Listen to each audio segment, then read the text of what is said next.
Tipping off the dime, it's not Superman, but JJ, who has some magic for Melo and the Nugs. Manu gunning down the seas. The King is too much for the King. Probably the second most anticipated comeback besides when Jordan retired.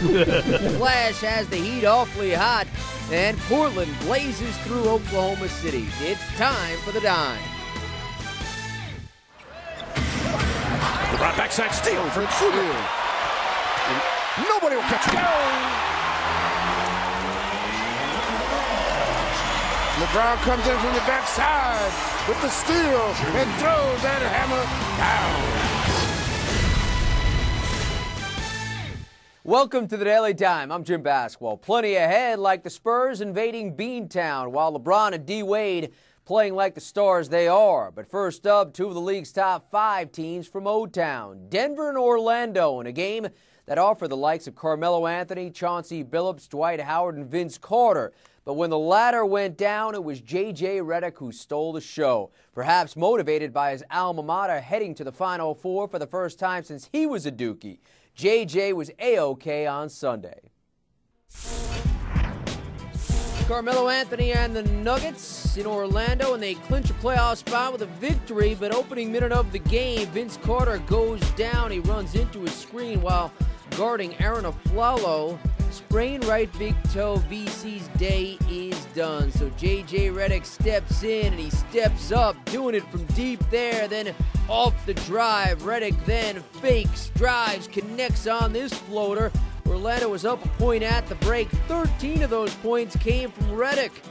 Third quarter, Nuggets up one. Chauncey Billups finding Anthony. Melo had 26. The game was even at 77 after 3 quarters. Fourth quarter, it's Redick one more time, pulling up on the jumper and getting the friendly roll and goes on down. Take another look as Redick plays career-high 46 minutes, scores 23 points, and had a career-best 8 assists as well as 7 rebounds. This one went around 5 times before it goes down. Superman scores 18, grabs 11 boards. Orlando 103-97.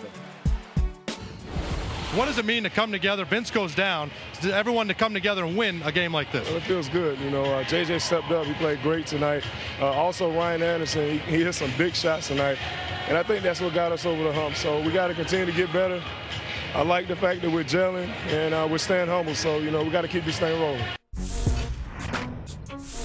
There's Rookie of the Year favorite Tyreke Evans, who was a spectator for the Kings' run in Cleveland on Sunday, which marked the return of Big Z's Zydrunas Ilgauskas. We kind of laughed and joked about it. It was probably the second most anticipated comeback besides when Jordan retired. Cavs and Kings, the Z signs out, and Ilgauskas would oblige for those fans, doing it along the baseline, fading away on that, Jay. Cleveland up 9. Later in the second quarter, their lead at a half dozen. It's LeBron off the steal, and this is a finish with authority. Take another look as James just hammers the rim. Cleveland's lead at 8, fourth quarter. It's down to 3, but James is spinning and hitting on the jumper. Cavaliers up 5. 3.5 to go. It's Antoine Jamison, and it's a wing tray. He scored 26 and had Cleveland back up 8.